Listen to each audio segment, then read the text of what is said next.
Hello YouTube, this is Sharon. Today we're going to talk about something that's a much more somber subject, which is grief. Today by the time this video goes up, will be the 4th year anniversary of my mother's death. She died of cancer. She had multiple myeloma was her diagnosis. I thought by now it would just be a little bit easier to talk about, but it's still a struggle. I guess it's not too bad talking about it, but it's just when the anniversary of her death comes around, it's very difficult. Her favorite color was green, so that's why I'm wearing a green hat. And I was thinking what I would do is talk about like some ways that people just some grief in general, some initial reactions, as well as some ways of coping, especially with anniversary of the person's death or around that time.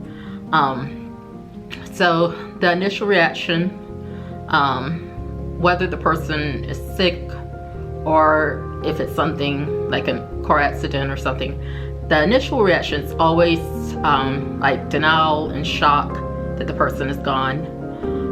Then the next one is acute grief, and this could include such things as memory loss, extreme fatigue. I never knew how much like grieving just really knocks you out. Then, especially at first, appetite changes. Some people eat more, some people eat less. Let's see, what else? Then the next stage is leveling off. The leveling off period is sadness with nostalgia, and then more pleasant memories of the deceased, even tinged with humor. Today is like a day right before she died. So today was the day that they told us that she was going to die, and so it's like it's already starting. The whole month of June is hard for me, but anyway, that's my experience. Some practical advice, and I'm getting this from some information that I've looked up on grief. Some practical suggestions is to rely on your friends, take care of your health, because like they said, grieving can wear you out. Your body needs sufficient rest, exercise, and proper nourishment. They also said it's a good time to have a checkup, and to postpone major decisions, and to be patient with yourself. Grief can last much longer than people think, and I can definitely testify to that. This has lasted and continues to last, and it's like it's like it's becoming more real, but it's still one of those things that you just are starting to learn to live with, and you're part of a club that you never wanted to be a part of. And then, let's see, my nose is itching, sorry. So they said like yearly reminders of the logs, special pictures, songs,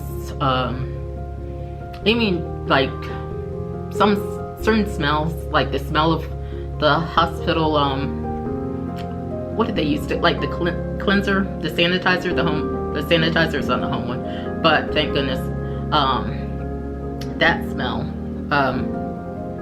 just takes me right back to it, that they used at the hospital. So then another thing they mention is to make allowances for others, try to be patient with other people. This part is talking more about when everything first happens, because people don't know what to say,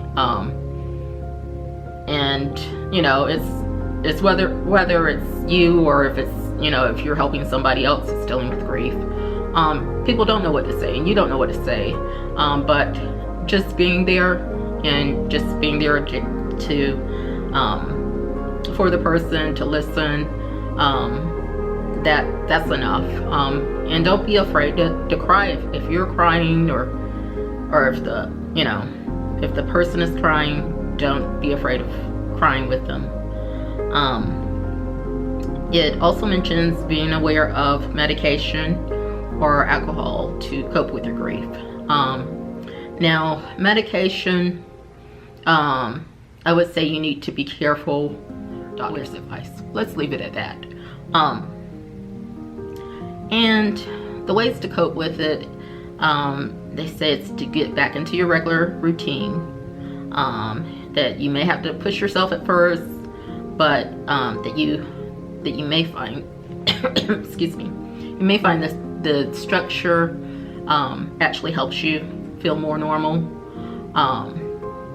And then they also mention, do not be afraid to let go of acute grief. It says, strange as it may seem, some bereaved ones are afraid to let go of the intense grief, believing that it may indicate their love for the deceased one is diminishing. That simply is not the case. Letting go of the pain makes way for treasured memories that will no doubt always remain with you.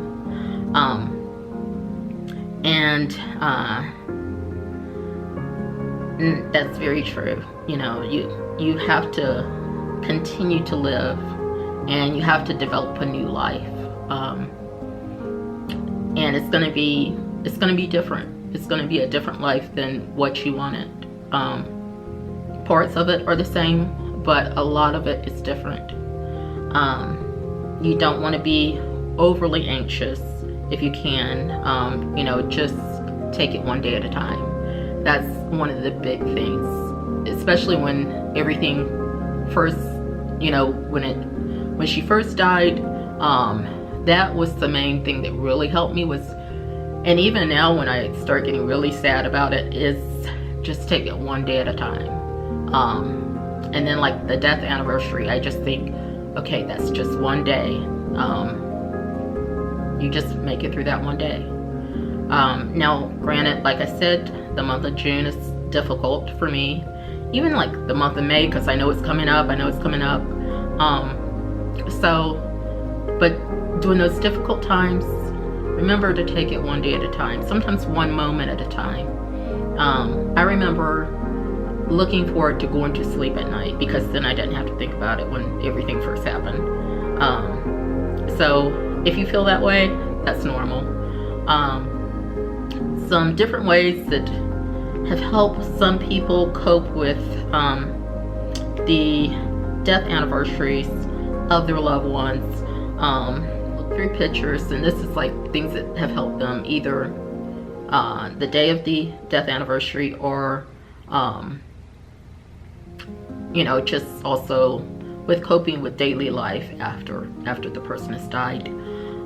If you recorded the service, the memorial service or the funeral, you could listen to that if that's comforting to you.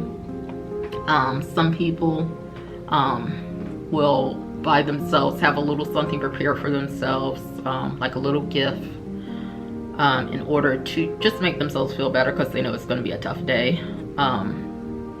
Another thing is to watch movies, just anything. It could be, if you want to get your mind off of it, it could be a suspense movie. If you want to laugh, you could watch comedy. If you want to cry, then you go ahead and cry. Another thing is to go visit your loved one if you can. Wearing your loved one's favorite color. Let's see, what else? My mom's, one of her favorite restaurants was Olive Garden, so that's usually what we'll do, is we'll go to get something from an Italian restaurant. Then another thing is, if your loved one had like a favorite wine or a favorite drink or something, maybe get that favorite drink and have a drink on that day. Not to get drunk or anything like that, but just in remembrance of that person. Looking at pictures, like I said.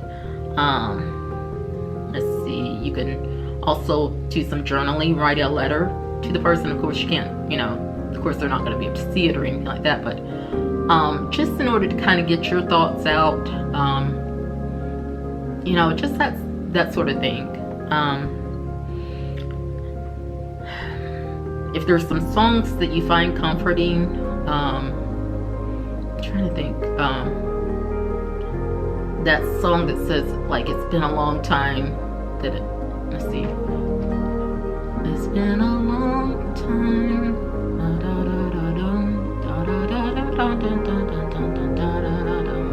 I think it's called See You Again, Before I See You Again.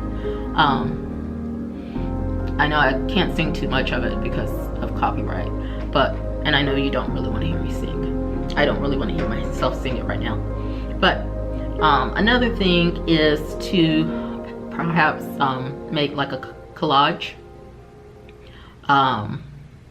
You could make a collage of, your loved one, maybe like things that they used to like to do. Let's see. Another thing is if the person had like a favorite dessert or a favorite dinner or something like that, you could also include that on that anniversary day. That's another great way to remember them. And the best thing, like I said, is to take it one day at a time, and sometimes one moment at a time, especially on that particular day. If you need to cry, you cry. Like I said, with the distress tolerance, that's a great time to really hug into that big old bear that I talked about. Hugging people is nice. I do enjoy that because then you get those endorphins. But also crying into your bear, just like you might would have done as a little kid, that can also be nice. It just depends on what's comforting to you, and each person grieves differently.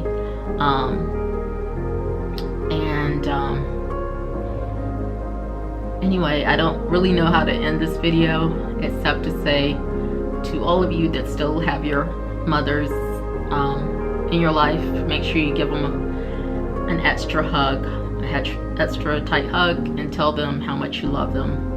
I miss my mom so much, and I got a chance to tell her a lot of times how much I loved her,